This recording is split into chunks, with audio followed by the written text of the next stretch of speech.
Don't check this. Don't check this. Don't tell Kate. Hey, it's us. We're back. Hi, did you miss us? We know you did. We know you did. I miss Beth. I do. I miss Belinda. So, I'm pretty sure you guys just heard something really awesome. It might have been the best thing you've heard today, aside from your child's laughter. It's probably the best thing you heard today. Yes. And it is awesome. It's our new theme song, you guys. Can you guess who did it? Can you guess? Oh, I love it so much. Like, I can still hear it in my head.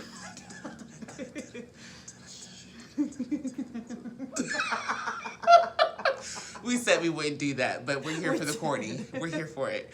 So, yeah, I don't know. Should we even say? Should we say who did our theme song? No, we won't. No, we're gonna let you guess. We're gonna let you guess. He definitely works for ACS. Yes, he does, and he didn't want to be on camera, so this is his contribution to the show. He's a fan. Is he number one? I don't know. Is he number one? He fan? might be. He's got to be. To do that, he's got to be number one fan. Yes. Definitely. Shout out. You know who you are. I have not yet finished my coffee. Okay, we said this would be short. So we have...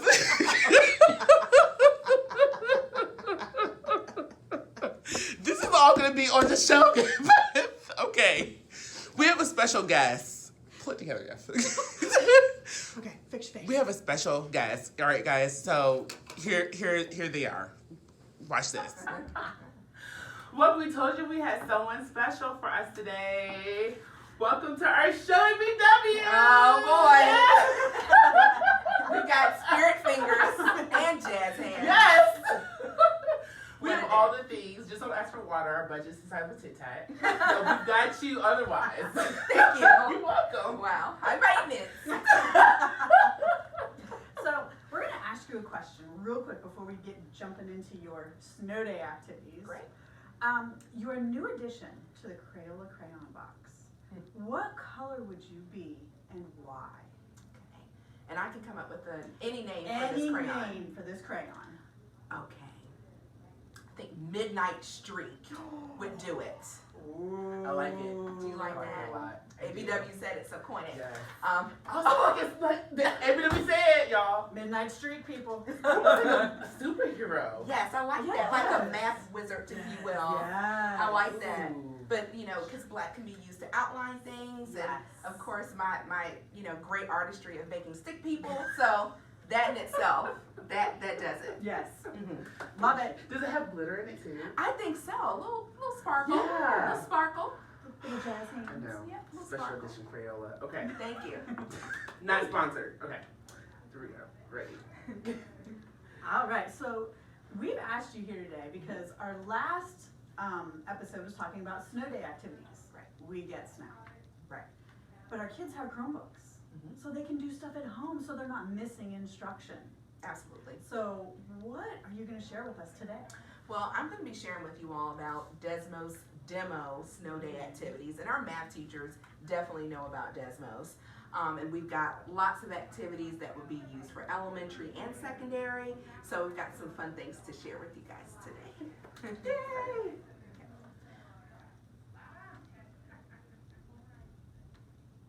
Okay, so we have a lot of Desmos resources that are available to our teachers. One is the Desmos Demo Catalog. Rebecca LeCompte, one of your fellow colleagues and mine. We love Becca LeCompte. Love her. She's worked tremendously hard on the Desmos Demo Catalog, and it's a repository where all of our teachers can go to find Desmos resources aligned to all of our Virginia Standards of Learning for Mathematics. So all you have to do is click on the Desmos demo link at the top of your pacing guide, and then you can go directly to activities. So it has a description of the activity, so it's not like the teachers are having to guess and figure out what it's about. It's a description and a direct link. So something really fun for the kids to do to really extend learning and also make it applicable to what they're talking about with the content based on our pacing guide. So that's great. We have learn.desmos.com, and that's where teachers can go to for different videos from the Desmos company to find out how to use different features of Desmos. However, teacher.desmos.com, that's where all the activities are, and you all are going to be my students a little bit later on, and we're going to get a chance to practice. The Virginia Department of Education also has a Desmos demo information site, but within our school division, we've created 2 resource guides that our teachers really like. We've done videos to support instructional learning. So we have the 4-function calculator guide for our 4th and 5th grade teachers, and then we have the scientific graphing calculator guide for our secondary teachers. So they really enjoy that to help them. And so much so that the word got out from Hampton City Schools. Word on the street. Word on the street is, wait a minute, ABW said, pick up that acronym. ABW said word on the street. So the Virginia Department of Education, they wanted to do a partnership with our school division. So I even have it highlighted here in red. So the Desmos demo activities log that the state now uses came from our school division. So we've got several counties and cities here right in our state that are using our resources. So we're super excited about that. And there was a lot of work with Becca LeCompte, but also Cindy Baird. She's a math. You love Cindy. She's a Title I Math Support Specialist over at Andrews, and then also Kenya Whitney served on that vicinity too, and she's at Hampton High over those crabbers, class of '99. There we go. So we've got a lot of teacher leaders and folks that worked on this to help sponsor this just for our state. So we're so excited about that. Go Hampton City Schools. So from there, we've got just some things to look at. So one of the things teachers can probably assign to their kids, and then while they're at home looking at the snow, they can also practice with polygraphs. Polygraphs are a great way. They're partner activities. When I think of polygraphs, I think partners. Yes. So you can get a chance to practice some of that. There's this particular activity, I actually put the applicable standard. So it's great for grades 3 through 5 because our favorite word, fractions. So to make fractions fun, it's a great way to do that. She said fractions are fun. Fractions are fun, no matter what you may think. Fractions are fun. That should be your next hashtag. Hashtag fractions fun. And then put AB ... ABW said. All right. So anyway, this particular polygraph is really fun because the kids get to practice with vocabulary. So you can say, is your fraction simplified? Oh. So if I gave you, for example, 4 blocks and then 2 were shaded, is your fraction simplified? Your partner could say, well, no, because really 2/4 is half. Good job. Good job. We're talking about math today, so we're gonna do a little bit, just a smidgen. I don't math well. I don't either. I can't. A smidgen here today. So with that, that's a great activity, and all the teachers have to do is just run the activity. Kids can play. I can be your partner. You're already across town somewhere else playing. Oh, and all the teachers have to do is then just pause the activity when they come back to school and then have a full group conversation about what they learned. You can pause the activity. You can pause it. You can even anonymize it. I call it the Inspector Gadget mode for those 80s folks that are watching today. Yes, go Gadget. And so, with that being said, who's Penny? Yes, love Penny. Not it. Thank you. Thank you. So with that being said, the teacher can anonymize the students before they even get started. So you're not worried about, who's my partner, but I'm worried about what's the content. So you can have richer discussions with that. So that's just a sample activity that the students can play. Another game that folks can play, and I'm going to come out of this so you can see what happens. This is a slider game for division. Another great thing to do in math, division. And so with and without remainders, our kids they struggle a little bit with that in 4th and 5th grade, but the applicable standards are listed there at the bottom because students also have to do practical application problems. Some of our favorites are like, how many kids are going on a field trip? You've got so many buses, but you've got an odd number of students. So how many vans do you need? So, that type of thing. Kids always have to actually go up for one more van. So that's one of the things the kids kind of struggle with from time to time. So the division game is really fun. I'm going to wait for this to queue up. Okay, because this little smiley face over here tells you whether you're doing it right or not. And he's smiling right now. Suppose if I just change the dividend to 35. There goes that vocabulary. Well, there we go. And that's what's so great about Desmos, because you can use the vocabulary and it's used in context. Mm-hmm. All right, so my divisor is 5. So should I have a quotient of 6? No, because 35 divided by 5 is 7. Should I have a remainder? No, I should not, because that's a whole number. So notice my smiley face Oh, changes. that is so cute. So the cool thing about this is that it gives students immediate feedback, and you know if you're doing it right or not. Right. Well, let's try another number. Suppose that I change it back to 36. Mhm. There he goes frowning again. All right, I'm dividing by 5. Okay, so 5 goes into 36 7 times, but I should have a remainder this time. Yes. And that should be a remainder of 1. Yay. So now I'm understanding what that means. Later on when I get into fractions, it would be 1/5. Yes. Okay, so we can have those conversations right now. This one is about whole number operations, which is what our students are doing in 4th and 5th grade. But as they are having some conversations about fractions, what does that mean now? Because I really have 7 and 1/5. Mm-hmm. So we can get into those connections with students, which is what we want to do in mathematics, not just isolation. So with that being said, that is a really fun activity. Now here's one that, you know, folks go crazy over.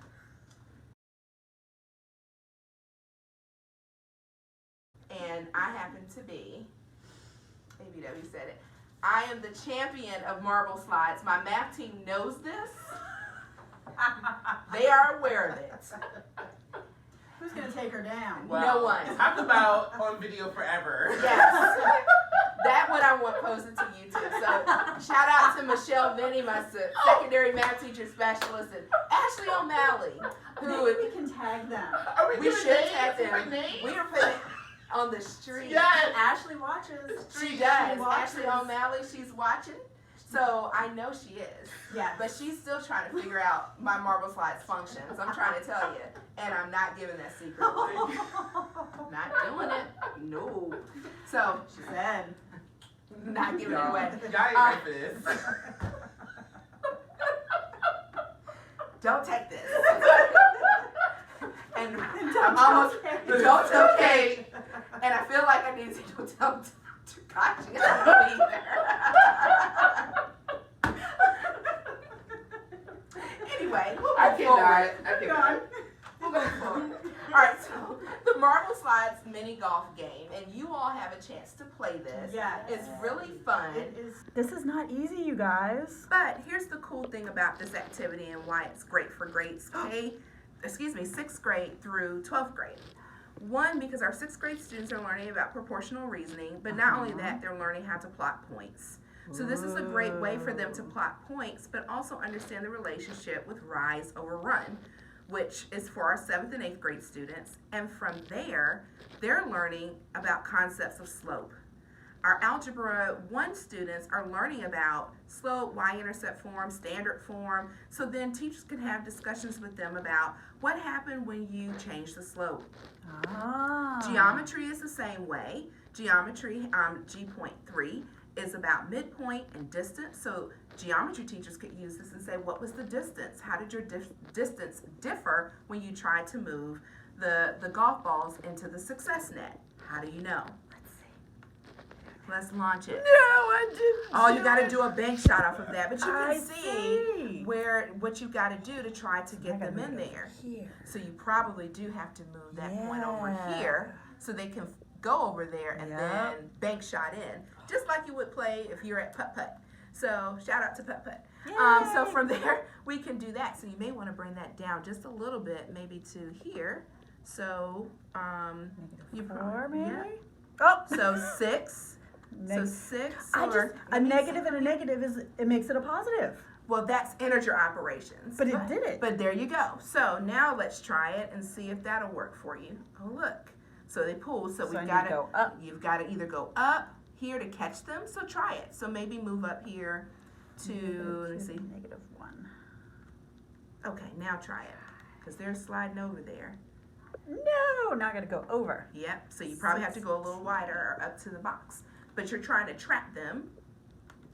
Now let's see. Uh-oh. Yay! Success! You did math today! Spirit finger stickers. It happened. Yay. Don't check this. Don't check this. Don't check this. Don't check this. Don't tell Kate.